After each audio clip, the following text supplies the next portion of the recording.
ka sa sariling bansa. Marami ang tapos sa pag-aaral, maraming hindi kapwa naghihirap. Dahil sa ganitong kalagayan, sila ay nagpasyang lumisan na lang. Lisanin ang bayan, lisanin ang pamilya. Sila'y nangingibayo at do'y umaasa. Doon kalabang mortal ay husig kaibigan. Ang iba'y mapalad, iba'y naaapi ang kalagayan.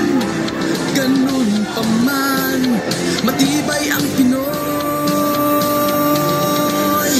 Laban Pilipino, saan man sa mundo, ang Pinas sa inyo'y saludo. Malawak man ang daigdig, malayo ka man kababayan, sa kalungkot ay huwag padadaig.